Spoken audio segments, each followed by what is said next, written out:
Se nós pegarmos os 5 maiores bancos do país, Banco do Brasil, Caixa Econômica, Itaú, Bradesco e Santander, eles concentram cerca de 77,6% do mercado de crédito nacional. Ou seja, são praticamente um oligopólio. Desses bancos, o único que não é listado em bolsa é a Caixa Econômica, por isso vou retirar ele da lista. Se pegamos os 4 maiores, eles têm cerca de 343 milhões de clientes, um dado que no princípio me causou até estranheza, porque isso é 50% a mais do que nós temos de população aqui no Brasil. Contudo, vale lembrar que uma pessoa pode ter conta em mais de um banco. Eu, por exemplo, tenho conta desses 4 no Bradesco e no Itaú. Além disso, eles têm um valor de mercado somado de 633,76 bilhões de reais e representam sozinhos quase 15% da nossa bolsa. Com tamanha expressão, é muito difícil que os investidores não tenham pelo menos um, e às vezes mais do que um, desses bancos no portfólio. E sempre fica aquela dúvida, qual o melhor dos 4 para que eu possa comprar? Afinal de contas, são empresas lucrativas e que geralmente distribuem bons dividendos. Para te ajudar a responder essa questão, nesse vídeo nós vamos comparar indicadores dos 4 bancos, alguns que você encontra facilmente em sites de análise, outros nem tanto, para que você possa ter mais dados na hora de escolher o melhor banco para o seu portfólio. E aí pessoal do Você Mais Rico, quem fala aqui é Bruno Perini, criador do canal. E antes de entrar no conteúdo do vídeo, comparando 10 indicadores dos 4 maiores bancos listados em bolsa do país, e na verdade eu excluí um dos maiores, que é o Nubank, porque os indicadores são radicalmente diferentes, é uma empresa com outro perfil, de grande crescimento, mas vale a menção honrosa, porque o Nubank hoje, considerando a métrica de número de clientes, é maior do que o Banco do Brasil e também do que Santander. Contudo, como tem um perfil muito diferente, a comparação ela seria menos efetiva. E antes de passar a ver os dados aqui com vocês, vale relembrar que no dia 9 de outubro nós abriremos inscrição da segunda turma do Viver de Renda no exterior. Então você que é brasileiro e já não é mais residente fiscal aqui no país e que não investe porque não conhece o mercado internacional e também não entende como funciona a parte de impostos para você, lembrando que os cursos aqui do país geralmente vão te ensinar a investir no mercado nacional, alguns no mercado internacional, mas costumam usar o caso do residente fiscal do Brasil. Então sempre que falam de impostos, eles falam para quem paga imposto aqui. O pessoal de fora acabava ficando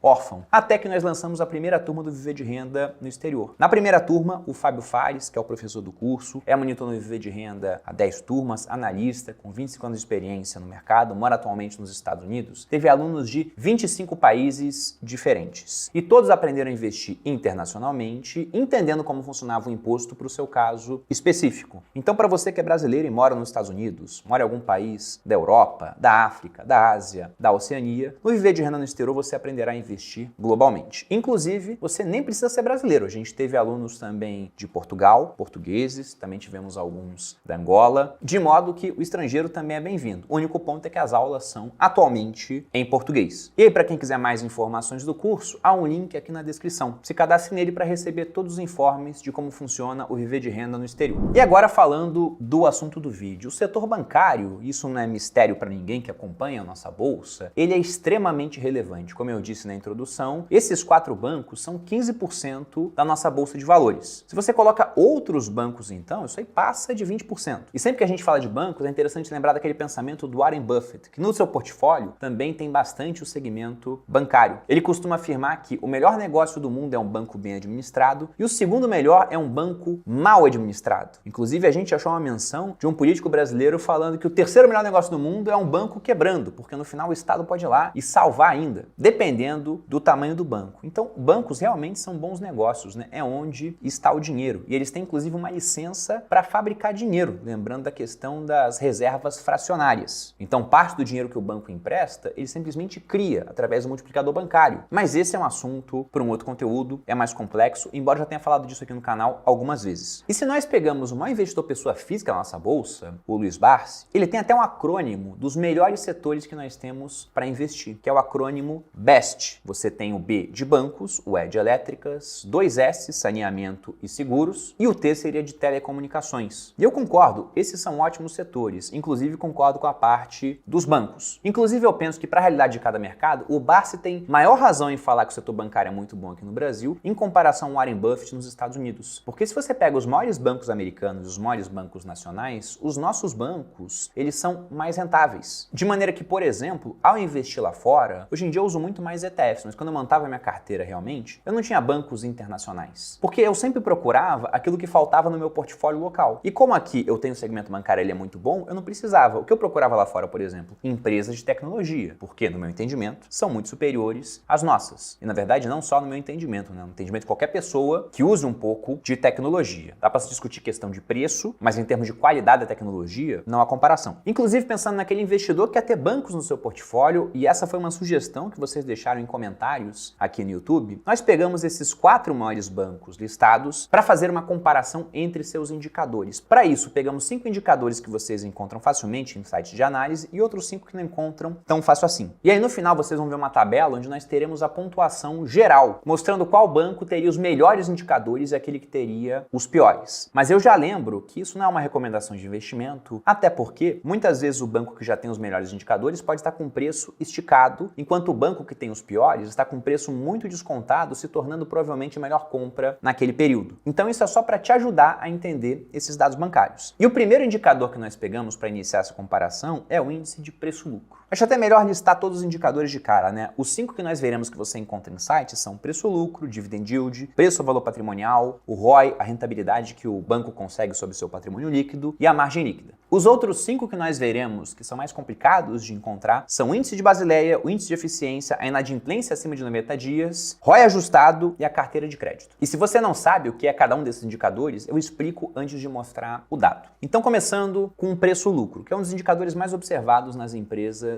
da bolsa, e aí devemos lembrar que nunca podemos tomar uma decisão com base em um único indicador. Mas o que o preço-lucro diz para o investidor? É o quanto você está pagando pelo lucro que a empresa teve nos últimos 12 meses. Inclusive, você pode pensar da seguinte maneira: se esse lucro for todo distribuído para o acionista, e ele não é todo distribuído para o acionista, porque eles têm que ter algum tipo de reinvestimento, então geralmente o payout, né, aquilo que é distribuído, é menor. Mas nesse exemplo hipotético, do lucro se mantendo constante e sendo 100% distribuído para você acionista, veja que se o PL for 10, ou seja, você pagou 10 vezes o lucro atual, em 10 anos você iria recuperar o dinheiro. Se o PL for 5, em 5 anos você iria recuperar. Se é um crescimento de lucros ainda, o prazo seria menor. Então esse é um indicador interessante. E olhando esse indicador, o que a gente acha? Bom, primeiro, o Banco do Brasil é o que está com melhor PL, porque afinal de contas, quanto mais baixo, mais interessante. Sendo que você tem que olhar outras coisas, né? Por exemplo, o Banco do Brasil tem um PL de 4,19, que inclusive está 37% praticamente abaixo da sua média, que já é um índice de PL baixo quando a gente for comparar com outros bancos. Ou seja, ele está mais barato. A questão é pensar, por que será que ele está tão barato assim? Mas isso a gente fala no final do vídeo. Se a gente olha Itaú, que é o segundo menor PL, está com 8,57, cerca de 16% abaixo da sua média, que fica na casa dos 10. Bradesco está com 9,75, também abaixo da sua média, mas não tanto em termos de deslocamento quanto Itaú. E Santander está com PL praticamente igual ao do Bradesco, e a média de Santander ela tem que ser desconsiderada, porque ela fica fortemente puxada para cima devido a indicadores lá em 2011, 12, 13, 14, fora do normal. Mas se a gente pega no curto prazo, desde 2016, também estaria levemente abaixo da sua média. E aí esse indicador já acaba influenciando um pouco no próximo que nós veremos, que é o dividend yield. Por quê? Porque se você paga um preço baixo por essa empresa, provavelmente ela vai pagar mais dividendos para você. E nesse ranking, Banco do Brasil também ficou em primeiro. Nos últimos 12 meses, vamos lembrar que dividend yield fala do que já passou e não do que ainda virá, o Banco do Brasil distribuiu 9,66% do resultado que teve para os seus acionistas. Bradesco ficou em segundo lugar com 6,76%, Santander em terceiro com 6,62%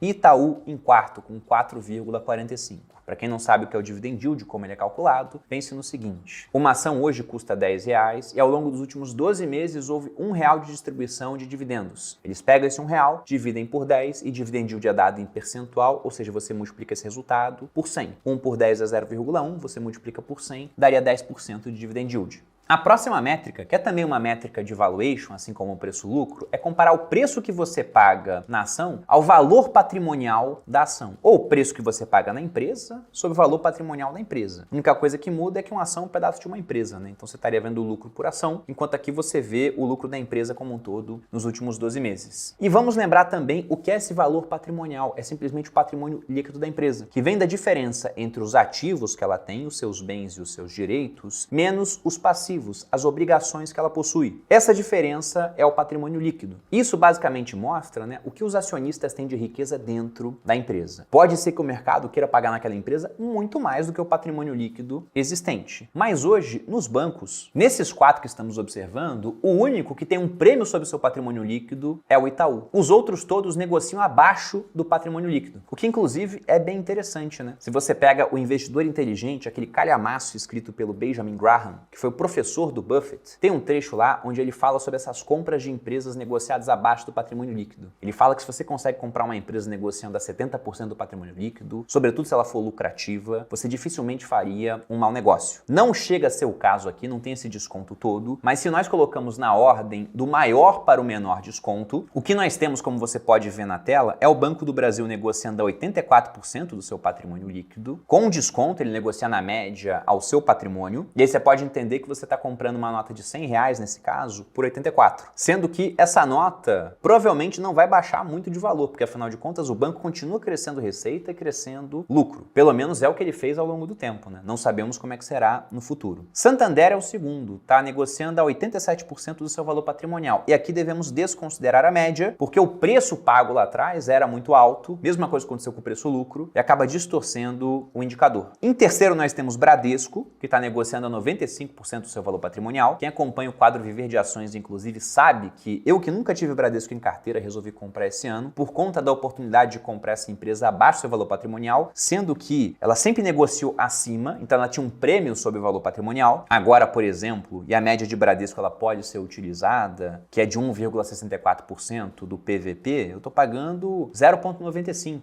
Então achei isso uma baita de uma oportunidade. Itaú é o único que negocia com um prêmio, mas também abaixo da sua média histórica. Hoje negocia 1,51 vezes seu valor patrimonial. Então, pensando exclusivamente nessa métrica, para todos os 3 bancos iniciais, você está comprando notas de 100 abaixo do valor que elas têm. No caso de Itaú, você estaria comprando a nota de 100 por R$151. Poxa, então isso não quer dizer que Itaú está caro? Novamente, não podemos pensar apenas em uma única métrica, mas sim no todo. Agora, quando está abaixo, dê uma olhada porque pode significar que você tem uma oportunidade interessante em mãos. Quarta métrica, o ROI, que seria do inglês Return on Equity, ou seja, o retorno que você tem sobre o patrimônio líquido da empresa. Isso mostra como que a empresa consegue rentabilizar essa riqueza dos seus acionistas. Quanto maior essa métrica, mais interessante para a empresa. Mostra que ela tem utilizado seus recursos próprios de forma produtiva. Se nós observamos o ROI, o primeiro lugar, e aqui quanto mais alto, melhor, é o Banco do Brasil, tá com um ROI de 20,01. Veja que ele está com um ROI maior do que a sua média, ou seja, tem sido muito eficiente em rentabilizar a riqueza, o patrimônio líquido da empresa. Em segundo lugar, nós temos o Itaú, com 17,65, também acima da sua média histórica, que fica em 16,74. Em terceiro lugar, temos o Bradesco, com 9,78, bem abaixo da sua média de 15,91. Então veja que na média, o Itaú ele sempre foi melhor na hora de rentabilizar o seu patrimônio líquido do que o Bradesco. Mas agora, o Itaú está quase 2 vezes melhor do que o Bradesco. Isso, logicamente, é um prêmio para o pessoal do Itaú, eles foram excepcionalmente bons em fazer isso, estão acima da média, mas isso mostra que o Bradesco passou por maus bocados. Será que ele realmente vai ficar com essa rentabilidade sobre o patrimônio líquido tão baixa, ou isso é só uma fase que pode estar acabando? Bom, temos que pensar, mas o caso é que na fotografia, porque tudo isso aqui é uma fotografia de um filme que está acontecendo, ele fica na terceira posição, apenas acima de Santander, que está com 8,92% de ROI, também abaixo da sua média histórica, bem abaixo. E o último desses indicadores que nós veremos que você encontra em sites é a parte da margem líquida, que é um indicador de eficiência, né? O quanto do dinheiro que entra na empresa acaba na sua última linha, no seu lucro líquido. Então, quanto maior a margem, mais interessante a empresa, ela consegue rentabilizar melhor a receita que ela tem. Logicamente, né, ter uma margem alta em cima de uma receita baixa pode não ser tão interessante como ter uma margem baixa em cima de uma receita astronômica, mas é um indicador que deve ser comparado. E se a gente pega esses 4 bancos, o primeiro lugar novamente fica com o Banco do Brasil, 12,35% de margem líquida, o segundo com o Santander, 10,21%, o Itaú fica com o terceiro, 9,29%, e o Bradesco com o quarto lugar em 7,37%. Agora indo para outros 5 indicadores que nós não costumamos achar nesses sites. Poxa, Bruno, e onde é que eu procuro esse negócio aqui? É tão importante assim? Olha, alguns deles eu considero importantes, né? E os bancos mesmos acabam divulgando, mas muitos deles acabam traduzidos de uma forma ou de outra nos indicadores que nós conseguimos ver na hora. Depois você tem um tempo de experiência em interpretar esses indicadores, você já entende algumas coisas por trás dos dados. E um deles, inclusive, é um indicador que eu mesmo calculo. Então, não acho ele em um site específico. E acho muito interessante que você seja capaz de calcular também. Vai ser o que eu vou deixar por último. Então, pegando o primeiro, que é o índice de Basileia. Esse índice é uma métrica internacional para medir a saúde financeira de um banco. Para quem não sabe, Basileia é uma cidade que fica na Suíça. E basicamente o que ele vai mostrar? Do capital emprestado pelo banco, o quanto é capital próprio. E aqui no Brasil, nós temos um índice mínimo de Basileia na casa de 11%. É a informação que você encontra em sites de análise de bancos. E aí, quando eu for falar um indicador aqui para vocês, eu simplesmente coloquei aquele que tem a maior Basileia como primeiro e o que tem a menor por último. No entanto, se eu fosse pegar outros bancos que não esses bancões, por exemplo, um Nubank, um Inter, nós veríamos Basileias muito mais altas do que a do primeiro lugar. Porque pegando o primeiro lugar da lista aqui, ficou o Itaú com 15,1 de Basileia. Mas se você olha a Basileia do Nubank,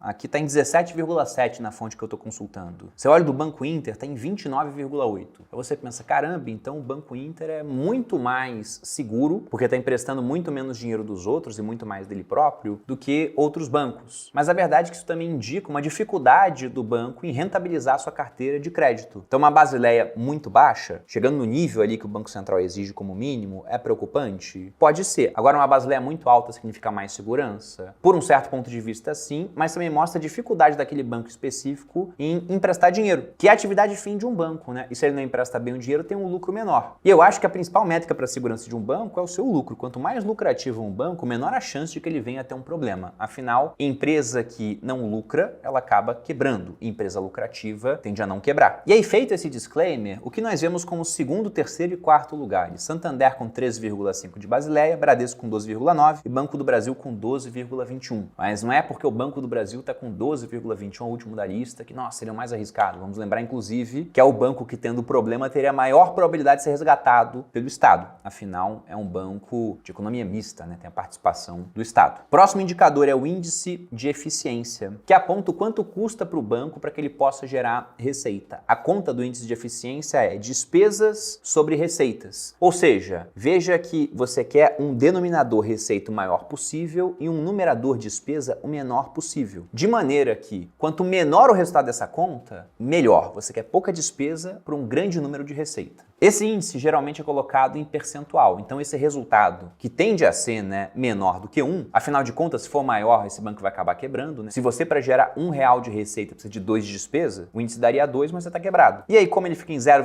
alguma coisa, você multiplica por 100 para ver em percentual, que é como o mercado costuma apresentar. Se nós olhamos o primeiro lugar, Itaú com índice de eficiência de 20,9. Depois temos Banco do Brasil com 21,3%, Santander com 42,9% e Bradesco com 46,1%. Repare que Santander e Bradesco têm índices bem piores do que Itaú e Banco do Brasil. Mas novamente fica a questão, né? Isso é uma fase ou é realmente algo que veio para ficar? Novamente, no final do vídeo eu dou minha opinião. Vamos olhar agora a questão da qualidade do crédito, que é o índice de inadimplência com mais de 90 dias, que é aquele inadimplência que não tende a voltar a ser paga. Porque a pessoa pode deixar de pagar um mês, é muito comum, 2, acima de 3 ações de voltar a ser paga é bem pequena. Inclusive, esse é um dos motivos, lógico que não um único motivo, pelo qual o custo do crédito no Brasil ele é mais alto. Se você pega em países como o Japão, de cada $1 emprestado, vamos colocar em dólar aqui, né? Mas lá eles emprestam em ien, que é a moeda do Japão. Se aquilo não é pago, o índice de recuperação de crédito fica acima de 90%, ou seja, desse $1, quase 90 centavos serão recuperados pela empresa que emprestou. Aqui no Brasil, esse índice cai para menos de 20. E justamente pela chance de calote, que fica mais alta em épocas de juros altos, que o crédito fica ainda mais caro e vira quase um movimento de retroalimentação. Porque até empréstimos com garantia, eles têm dificuldade de ser exercidos aqui no Brasil. Se acontecer alguma coisa, você pegar a garantia de fato. E isso é um problema. No caso desse índice de inadimplência, quanto mais alto, pior. E apenas para ter um referencial comparativo, uma inadimplência de 5% seria aceitável, segundo dados do Sistema Financeiro Nacional. Se nós observamos aqui, Banco do Brasil novamente é o primeiro lugar, com uma inadimplência de 2,7%.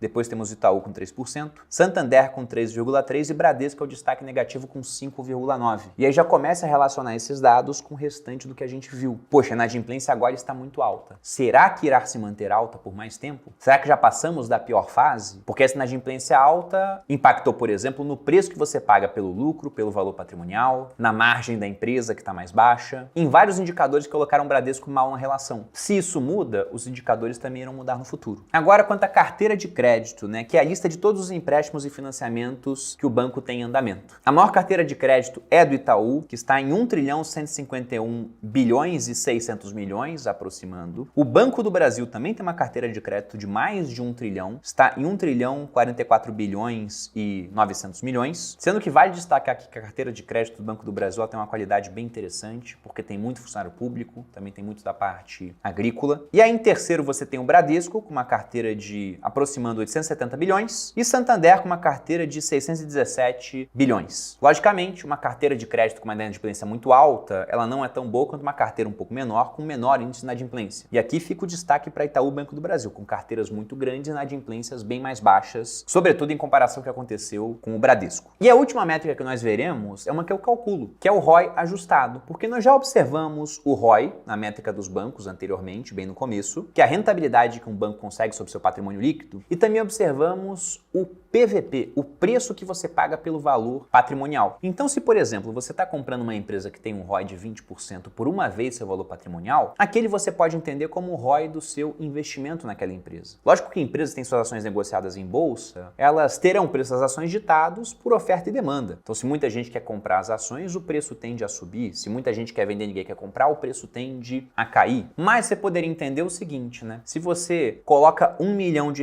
um investimento que vai te dar uma rentabilidade de 10% ao ano, aquele seria o ROI, o retorno sobre o patrimônio líquido que você obteria com esse investimento, 10% ao ano. Se você coloca R$1 milhão numa empresa que tem um ROI de 20% e está comprando essa empresa pelo valor do patrimônio líquido dela, então o ROI do seu investimento tenderia a ser desses 20% ao longo do tempo, pelo menos no longo prazo, mantidas as condições de rentabilidade da empresa. Não será por conta de negociação de ações, de oferta e demanda. Uma empresa, o valor de mercado dela é dado pelo fluxo de caixa que ela vai gerar daqui até o futuro, trazido a valor presente por uma taxa de desconto. Então são muitas coisas relacionadas. Mas eu gosto de fazer uma conta de um ROI ajustado, porque geralmente você não vai pagar uma vez o valor patrimonial numa empresa. Você pode pagar mais, como é o caso de Itaú, onde o pessoal está pagando mais de 1,5 vezes, ou pode pagar menos, como é o caso de Banco do Brasil, como é o caso de Santander, como é o caso de Bradesco. E aí, se por exemplo, você tem uma empresa que tem um ROI de 20%, mas você tem a chance de comprar essa empresa por um valor patrimonial abaixo de 1, pagando, por exemplo, 0,9, então esse ROI ajustado não é 20%.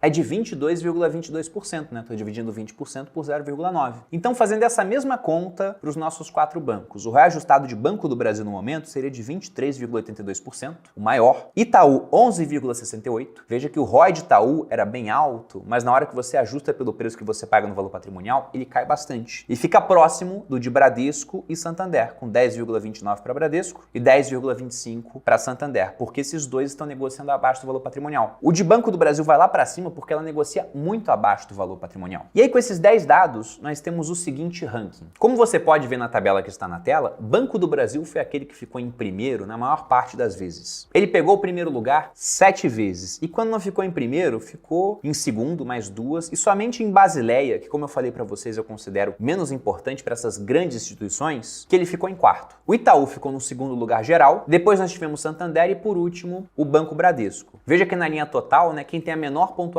ganha, porque o primeiro, né, vai somar 1 ponto, o segundo 2 pontos, terceiro 3 e quarto 4 pontos. E aí, observando isso, muita gente pensa, nossa, então vou comprar Banco do Brasil, ele é o melhor, e vou, por exemplo, vender Bradesco. Mas aí a gente tem que lembrar, né, como gosta de falar o Nassim Taleb, um autor que eu gosto bastante, que X não é F de X, ou seja, X não é função de X. O que eu quero dizer com isso, né? Você tem uma empresa que todo mundo reconhece como a melhor. No mercado, talvez todo mundo comece a comprar essa empresa e o preço dela faça com que ela não seja uma compra tão boa quanto uma outra, que ficava para trás em indicadores, mas está largada e está com um preço mais interessante. Então, nem sempre uma boa empresa será uma boa compra, uma boa ação para compor o seu portfólio. E aqui eu não estou falando que Banco do Brasil não é uma empresa boa. A questão é que Banco do Brasil está barato, mas há um porquê de estar barato. Tudo que a gente olha em termos de indicadores fala dos 12 meses que passaram. E a gente tem que pensar como é que serão os próximos 12, 24, 36 meses, já que Banco do Brasil é uma empresa que é estatal. Ela tem muita ingerência do governo. Menos do que, por exemplo, nós provavelmente veremos em Petrobras, porque Petrobras controla a parte de combustíveis, é um ativo altamente inflacionário, né? Petróleo é a commodity mais inflacionária do mundo, se sobe de preço impacta a inflação em todo o globo. Agora nós já vemos, né, preços negociando abaixo da paridade internacional. Imagina num ano de eleição, onde a intervenção tende a aumentar, já vimos isso anteriormente aqui no Brasil. Com o Banco do Brasil acontece a mesma coisa? Não, porque se o governo quer mexer, por exemplo, em mercado de crédito, né, ele tem o BNDES, ele tem a Caixa Econômica, que é listada. Banco do Brasil Brasil seria aquela terceira opção. Mas, mesmo assim, ele pode ser acionado. Como, por exemplo, nessa manchete onde o Banco do Brasil confirma participação em plano de financiamento das exportações para a Argentina. Será que isso vai dar bons frutos para o banco? Não sei. Mas por conta desse tipo de risco que o Banco do Brasil costuma negociar a múltiplos historicamente mais baixos em comparação aos outros 3 bancos privados que nós vimos aqui no vídeo. E aí cada investidor decide se ele quer conviver com esse risco, sabendo que está pagando barato, né, por conta desse risco, ou se ele prefere tirar esse tipo de risco do seu portfólio. Itaú, que ficou em segundo lugar, é um baita de um banco. Acho realmente muito bom. É aquele que, na minha opinião, melhor rentabiliza o seu capital no longo prazo, faz excelentes aquisições. Se você volta para a crise de 2008, comprou Unibanco. Se você volta para a época do governo Dilma, naquela transição já não era Dilma passando para Temer, comprou par da XP. Se você olha o ano passado, comprou a Avenue. Então uma coisa que você pode ter certeza no Itaú, pelo menos com o histórico dele, é que eles são muito bons em alocar o capital. Mas não sou apenas eu, você provavelmente, que sabe disso. É todo o mercado. Então será que isso já não está embutido no preço do banco?